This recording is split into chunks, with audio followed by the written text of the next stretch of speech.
Welcome back to another episode with Mystic Scales and Fairy And Fate Tales Tales Podcast. Podcast. We are your favorite, hopefully, if not, yay, Thanks fantasy, for joining. romance, dystopian, romantasy, contemporary, everything you can think of. For the most part, depending, because we don't like horror because we're scaredy cats.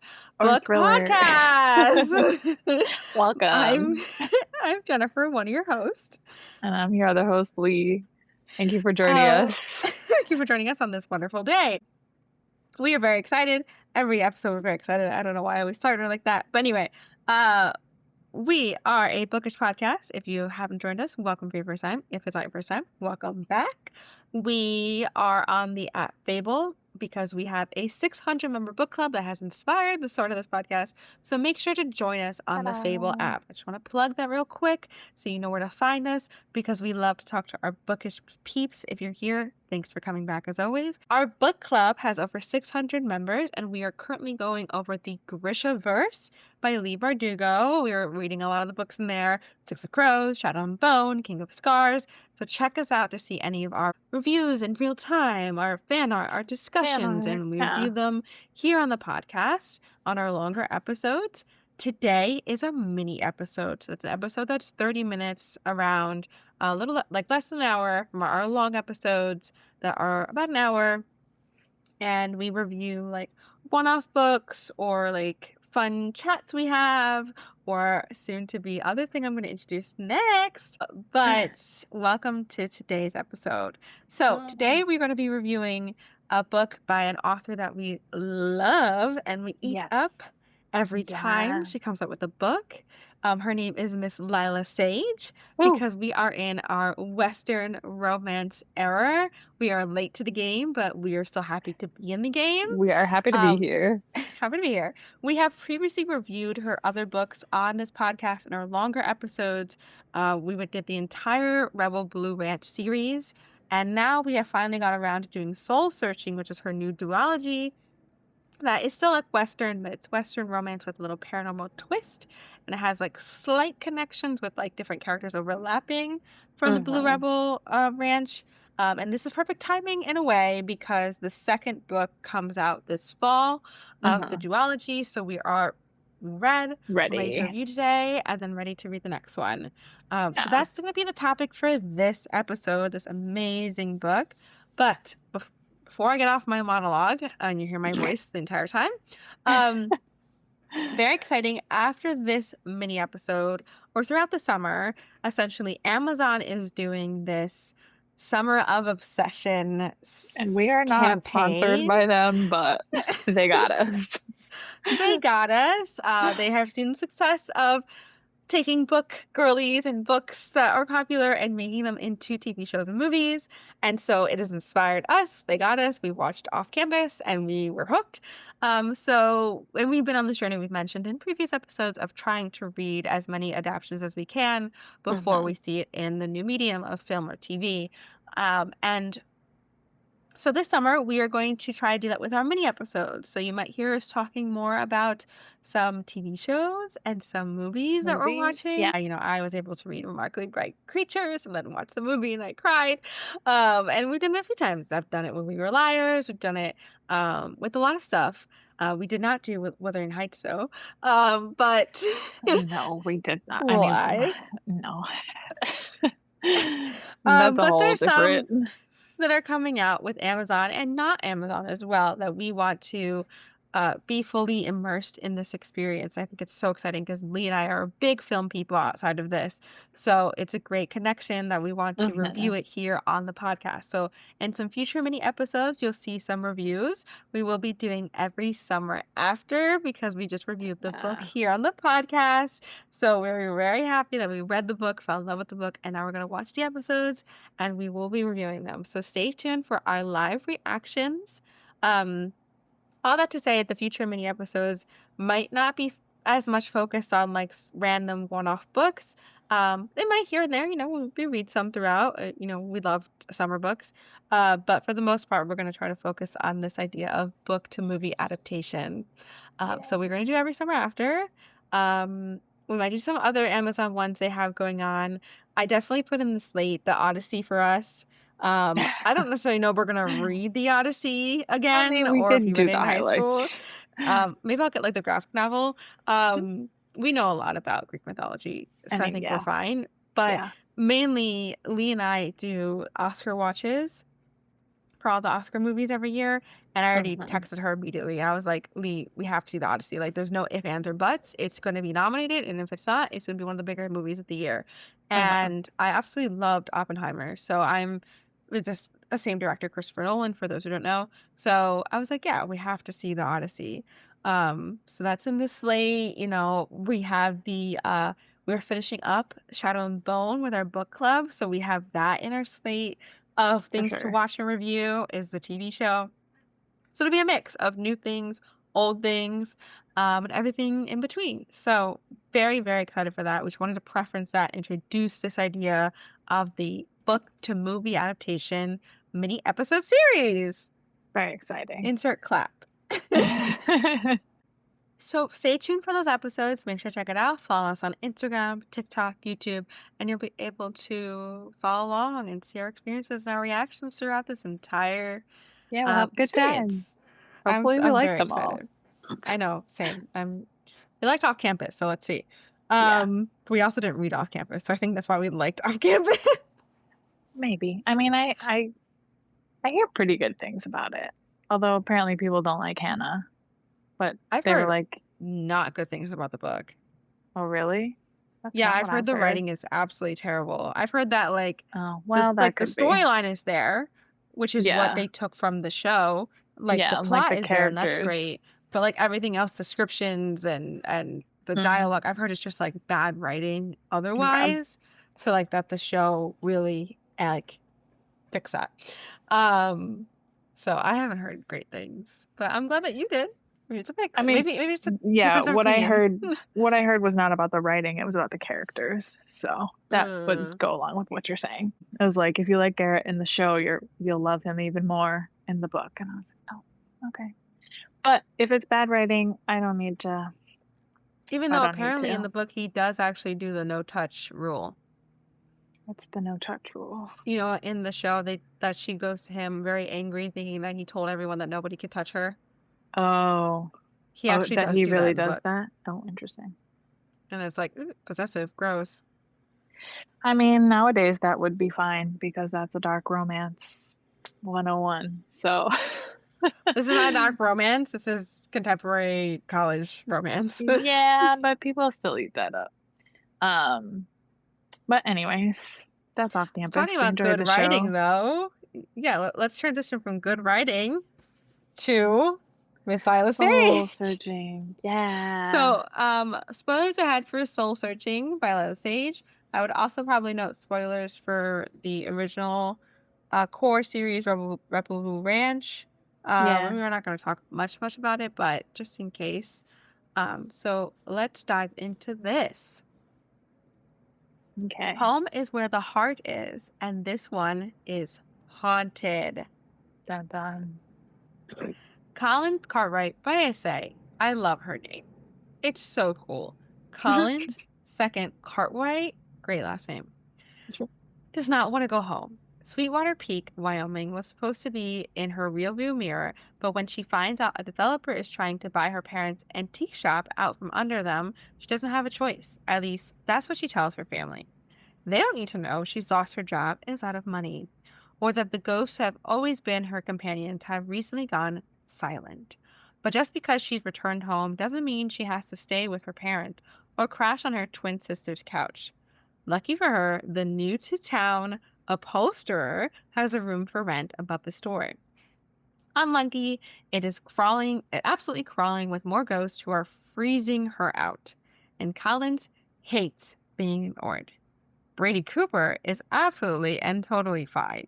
Seriously, there's no secret reason why he decided to upper his life and suddenly move to Sweetwater Peak.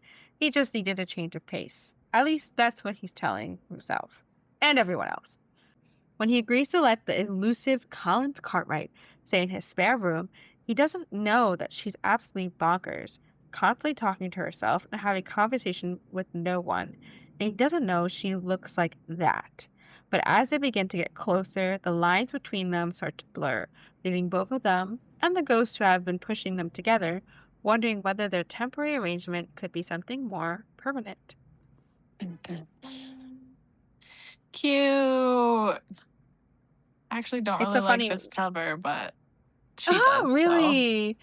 I yeah. I like it. I mean, it's very reminiscent of like those like Like, mass old market yeah, romance yeah. paperbacks. I I kind of like appreciate that. that, yeah. And But I I was gonna say, listening to the audiobook, obviously this image is smaller. You don't see all the details of the tattoos, and there's a lot. There's mm, a lot of details on the mhm, tattoos. I guess mhm. I just didn't. I don't like the way they did her makeup in this.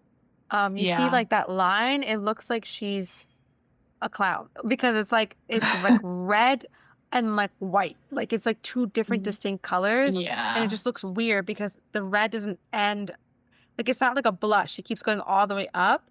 So, like, I Mm, don't understand her coloration, and that kinda bothers me, but otherwise, I think it's cool. And I just noticed in the window of the so that house that's on goes. the side, there's a Yeah. ghost, and, like, Oh, that's so cool. is it Ernest or is it Maybe, a woman? probably. The lady in white. Okay, so what was your expectations going into this one, knowing that, um, it was Lyla, and we love Lyla, but knowing that there was a little bit of twist in it? Like, what was your thoughts?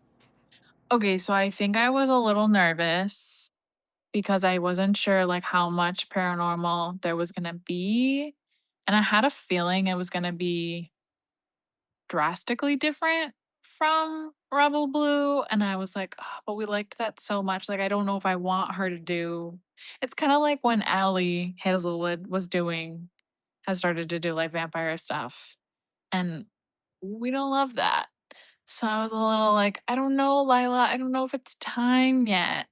Um, but I will say, like, there are ghosts, but it's not wild, you know? Like, she could have written it This without is ghosts. this is very light paranormal.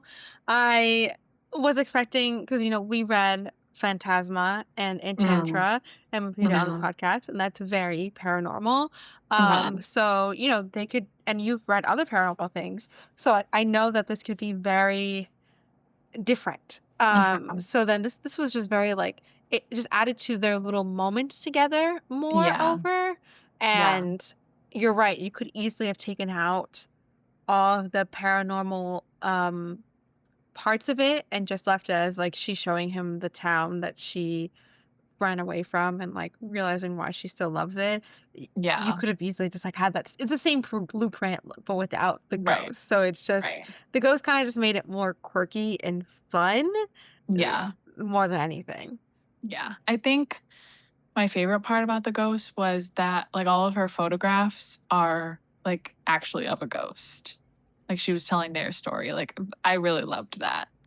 Um, but then, like, spoiler for the next book, it's gonna be about her sister, so her sister can, like, see the ghosts too, they're twins, And talk to them. and yeah, and so her sister has been talking to, her, like, ex-crush's dead dad?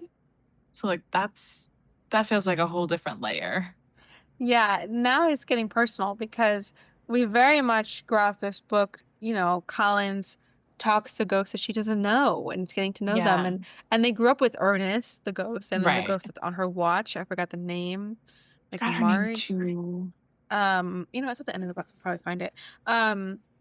So like it's connected to them, but it's not necessarily like um, you know,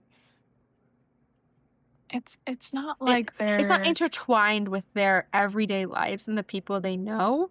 So I yeah. was like, "Ooh, that is a little fishy," to then decide, like, I'm gonna talk to somebody that they knew as well. Mhm, Like, they haven't mhm. experienced anybody that they known in real life that Right. then died, and then they see them on the other side. Because 'cause I'm sure that would have been so beyond emotional, and the only ones that really were like that was, the animals that she sees. Oh, yeah.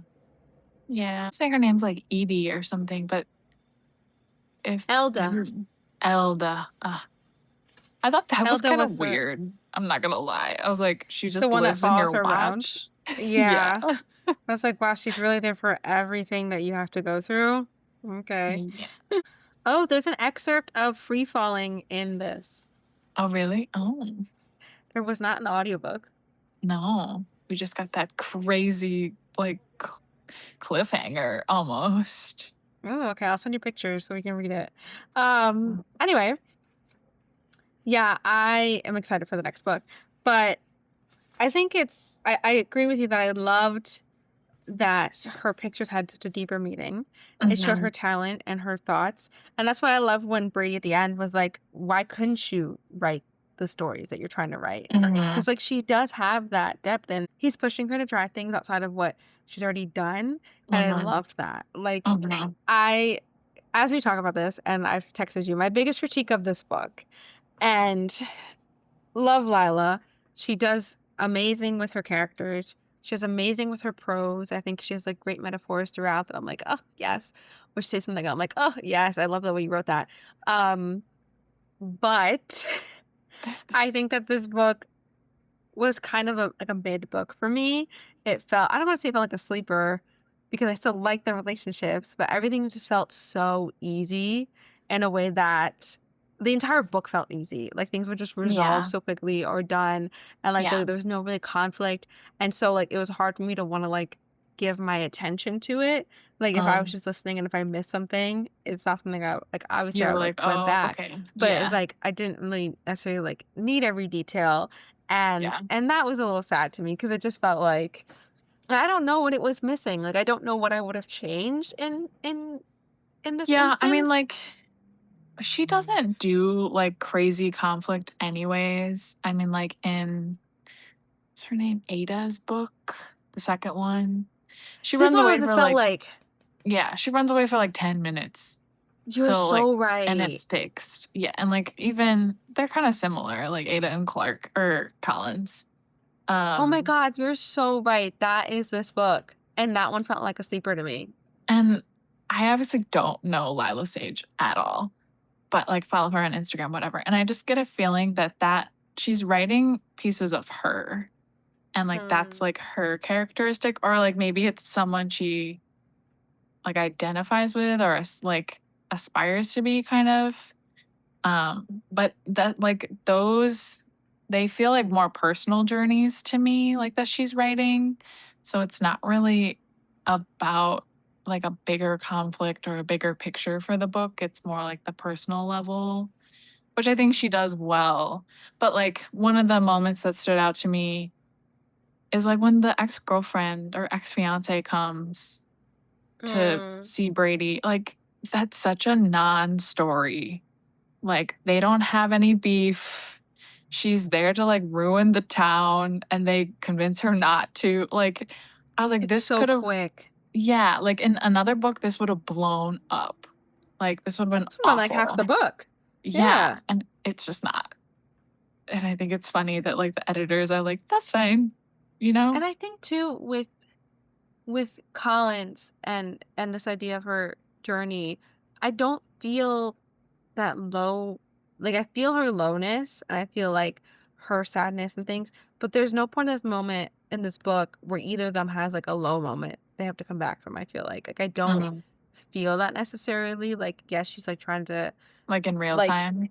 yeah, like, like, when these books will be, like, they have this journey, and they're going, they're doing so well, and then they crash, and then they get back Yeah, up, and they're even better yeah. because they got back up? I didn't feel that. I didn't feel like there was Mm. a moment that happened for her with that, and it's like, oh, she keeps going on these adventures and falls in love with falls with Brady. She can hear the ghost again, and then Mhm. even like the girl in white plot, like I kind of like predicted it very easily, Yeah. but Yeah. it just is like, okay, that was quick to decide. I just like things were so resolved so quickly. There's nothing marinated, nothing to figure out. Um, the Yeah. most I felt was when that night when like Collins was like staring at her camera and then she like ended up not sleeping or her Mm. laptop, where she's staring at something and trying to open it, but she didn't. And then she stayed up all night and then she didn't sleep. And like that emotion, okay, I felt it. But like I needed more of that Mhm. throughout, Mhm. and same with Brady, like, I needed more of his turmoil of why he was coming here, and that would have been seeing Jessica in real time as well, and, Right. like, I loved that she included this idea of that, like, he moved there, like, he's trying something new, but then he got stuck and he didn't go out, and he didn't talk Yeah. to anyone, and I was Yeah. like, "Oh, that's so interesting because that could easily happen." I love that. Like, "Let's go, Mhm. let's talk about this more," and it wasn't. That's why it felt like she's holding back a lot in this, Mm. where I felt with, I can see that. the 3rd book, once we with Black Girl Blue, like, with Cam and then with, Teddy's story, with Cam Yeah. and Teddy's story. Like, yes, there was so much more to them because they had, like, the past and they had all the like, they're intertwined, but there was Yeah. so many stakes in that, and there was up and Yeah. downs, and even in Teddy's, Teddy's is, like, one of my favorites, even with her moments, with her fights and things with people in her life, and Her it just was, dad. like, more nuance, and her dad, Yeah. so it's just this I was like, "Oh, okay, so they fell in love, Yeah, great." I think those moments were supposed to be like the flooding of the shop, and, like, that just didn't have the weight. Maybe because, like, we never spent any time at the shop, you know? Mhm. Like, we didn't get connected to that. And, like, you said at one point, you're like, "I can't tell if this town is, like, 50 people or, like, 1,000. Like, how big is this? Like, how much should we care?" And I just think that's, like, such a true, like, representation of our Yes, because struggle with here. Rebel Blue, like, she sets it up enough that you know that it's still a small town, but, like, we go to so many different locations to, like, get a picture of it. Like, I can easily picture Rebel Blue in terms of, like, I know they have the post office, and then Teddy's shop used to be there. Everybody would Right. gossip at the post office, and then they have the tavern, and then they have Rebel Blue, and then they have, like, a few houses and some hiking, and, like, you could picture that was a small town, probably obviously bigger than Sweetwater, but, like, suburby, whatever. I could picture it. This one, Yeah. I was like, "Okay, so this is, like, the desert. There's, like, 3 houses, like, there's, like, 1 main street. Got it." Mhm. But, like, But yeah, most of it is closed. most is close. And, like, you guys said to me, like, "How do they make their money?" I'm like, "I don't know," because they don't mention a lot of, like, other towns coming in, like, Yeah. nearby. Like, it'd be different if it's Yeah. like, "Oh, our town's, like, really empty," and then like, have you seen the show, Virgin River on Mhm. Netflix? Okay, I Mhm. never finished it, but, like, the beginning of it, that was, like, kind of what I imagined Sweetwater Peak was, where it's, like, it was Mm. very small, and they would have scenes where they go to, like, neighboring towns, like, they have to Yeah, go to the yeah. neighboring town to go get their nails done, or they have to go to the neighboring Right. town to get their hair done, or to go to this kind of grocery store that doesn't exist. Mhm. Like, their town has, like, 1 doctor, 1 thing, and I'm like, "Oh, okay." So, like, I guess Yeah. that's what Sweetwater Peak is, but then there'd be situations where they're going bowling, and I'm like they go to the bar, I'm like, "Who's Oh, at the yeah, they bar?" do go Like, bowling. I'm like, the bowling alley that they say it's, like, 2 lanes only, and I'm like, Yeah, "Okay." yeah. Yeah, and then it's, like, the bowling league was there, and I'm like, "Okay." But then, like, they Mhm. have a bar, and I was like, "Do you even have people for a bar?" Like, I was like, Right. I need to know how Right. many people are here because it seems like Yeah, there's and 10 people, and then it seems like there's 50. Like, I don't she takes him to so many, like, abandoned places that, like, that's just all you know. But then there's all these people, like, going to the upholster, like, he's got booming business. Yeah, and then they have the taffy, and they have, Oh, yeah, the Tiffy. Boone's providing the meat for the town, but then Yeah. then they do mention that, like, when Collins was growing up, Collins and Clark were the only girls in their class. Oh, yeah, that So it's was like, yeah, this was small. mhm. Maybe the class size was, like, 10 kids. Right, right. But how do they keep the business like, you're right, how do they keep the town afloat? Like, I don't understand. I don't know. I don't think we're I was very supposed to think like confused. that. I don't know. I think Maybe this just was because 'cause we're like not a from, like, small areas like that, it's hard for us to wrap our head around. I yeah, I think it's just like a cozy this is our cozy paranormal western. I don't know. Very Um, great description of this book. I'm kind of surprised like, okay, so book 2 is about Clark, her twin, but then, like, we get I think her name is Sadie, the 3rd girl Mhm. who comes. I was like, we could easily get her story too, but I think Yeah. this is just the 2 of them. No, she has duology, that's it. So, oh But I well. guess because then there's no more paranormal, it's just the 2 of them, so Yeah, that's true. what did you think That's of their true. family? I mean, I was really like, I was sad at the end, but I was also like, "Oh, okay." Like, I mean, her We figured it parents out have to very get quickly. yeah, they have to get divorced in order to save the home and the antique shop. Um, I don't know. I don't think I was wowed either way by the family. Were Like, you you didn't feel like, the same as with, like, Amos? no, Yeah, no. And like me either. I thought it was really interesting that her dad was like a truck driver and so he would like leave for like and but again, like she would mention that and be like, it's hard when he's gone, but you didn't feel it. Like I've read another book, ironically, where a girl's dad is a truck driver. So he leaves her for Mhm. like weeks on ends and she's just alone and it's really hard. And she like doesn't want people to know that she's struggling, but Oh, she just wow. goes home to an empty house. Yeah. So I was like, I feel like you could have done a little more with that. I don't know. I think the Yeah. main difference, what I'm feeling is that, it's Amos, right, from Rebel Blue. Like, Yeah. he's a Yeah. great dad, and you know that, and he's a great Yeah. parent, family. But at least within, and this might just be because we got the 3 books, it's, like, different. You could still the family is not perfect. You feel the tensions, you feel the dynamics, you know what child was, like, the favorite, those no favorites, and which one had more Mm. pressure, and which one was Mhm. trying to find their way. And I think with this family it very much felt like they were perfect and they were a great Yeah. family, and Collins Yeah. is just the one struggling. And I was Right. like, that's not, there has to be some kind of dynamic within them. And they touched on it a little bit when Clark was really upset that like Got her parents mad. just didn't talk to her about like Yeah. her dreams and what she wanted. And maybe we'll explore that more because Clark Mm. does mention that she feels like she's keeping the family together and stuff. So like, we're not in her head Mhm. yet. But Mhm. in terms of True. Collins, like I just didn't feel that in a way of like look, I know there's tension. There's always tension. So like let's give me more of the family dynamics essentially. Yeah. Yeah. And like I think we got that at one point where Collins explains like she always felt like she was in Clark's shadow. Mm. And I think like that definitely like hit us. But then when they have their fight, she's so stubborn and she was like, I should have said this and I should have said that. And like, I did it. I'm like, so you know that you're like drawing this fight out. Yeah, I wanted more twin moments. I wanted more sibling. I Yeah. wanted more like of the fight, maybe like forced proximity, like they're forced together while they're Yeah. fighting. Like Yeah. because even when the flood happens, like it's her and Brady, like it's not her, Mhm. Brady and Clark.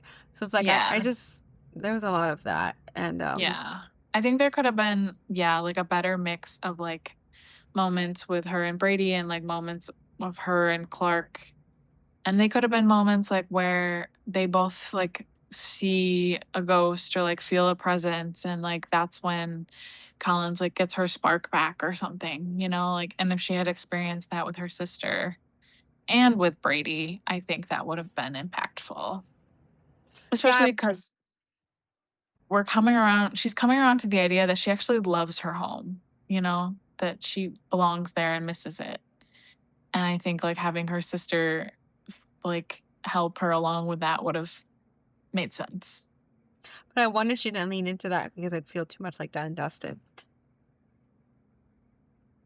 I mean, yeah, I think I probably. was waiting for a moment with this with her sister where they're like in real time of the ghost thing, and like how like they had that situation with Brady and the ghost and like possessed him, and it was kind of Mm. scary for them.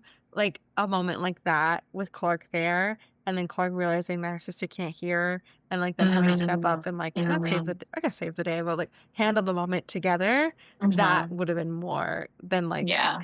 under the sheet, and then being like, so I can't hear them, and Yeah. she's like, oh, okay. Yeah. Yeah. Uh, I feel bad. This whole episode, I'm like, I like this, but it could have been this. I Like, it mean, just, it's true. it Yeah. this the book I didn't I, I liked hit it as well. because like I thought it was an easy read, Yes. like when I was reading it, I was very glad that there was no like conflict to stress me out. But I could totally see from a critical lens and like just it being well written, like it doesn't totally make sense for it not to have that. Like those are the basic building blocks of a story. So I get it. Yeah. So I think my overall, like, end review, if you want a good time, a little cozy, a little spooky, but not too Yeah. spooky, like, chill vibe, then I suggest Soul Searching. But if you're looking for more of the nuance that she has in her other books, do the other books first. Yeah. I still love her prose. I still love the way she describes things. She like you said to me, she really does know how to write a character who is lost Mm. and depressed, but Mm. not in a bad way, but like she just under like she captures that so well onto the page, and I think it still continues in this. Mhm. Um and I think she understands a lot of nuance of the romances. Mhm. And I'm excited to keep reading her. I will continue to keep reading her Yeah. forever, and I will sing her praises continually. I But not agree. every book's gonna rock. And, we did Yeah. that with the Ali Hazelwood series too. Not Yeah. every of Ali's books rocks. There's Yeah. books we love and books we don't even think about anymore with Ali. So, um, So it's gonna yeah. happen. I would, like, if you were gonna get into Lyla Sage or you were like, "Oh, should I read her?" Like, I would definitely say read Done and Dusted Undusted. first. Like, there's no question. And, like, they're mentioned in this, so that's, like, a nice Mhm. little, like, nod. You feel like, "Oh, stepping right back into home," like, so cute. Yeah, But I love that connection. They're connected through Boone because Boone is Amos's brother, mhm, and that was great. I loved his mhm. introduction, his character. I think he had a great, like, dynamic with them and, like, leveled out the characters, so I Yeah, loved it. yeah, I agree. I think that's a wrap on Soul Searching by Lyla Sage, a Sweetwater Peak novel. Can't wait for part 2, the second book Yeah, coming out this fall. So stay tuned yeah, for that. We definitely will read it and review it here. And we're gonna just keep following this girl, like we said, till the end of time with all the books she writes, and we'll read them, review them whenever we can. But like we mentioned in the beginning, a little, full circle. Stay tuned for our future mini episodes talking book to movie and TV adaptations we're going to watch and review. Check us out on the app Babel for our book club. Read the books with us, react. Check us out on TikTok and Instagram and and YouTube. YouTube. Let us know what you're reading. And above all, do you agree with us? Do you think that this was kind of a mid book? Do you think this is a really good book? What would you have changed? What would you have wanted to see more of? What did you love? Let us know for Soul Searching by Lyla Sage. Yeah. I would also just say I would love to see, like, fan art from this. So if anyone has fan art of Soul Searching, send it our way. And yeah, happy reading. Happy reading.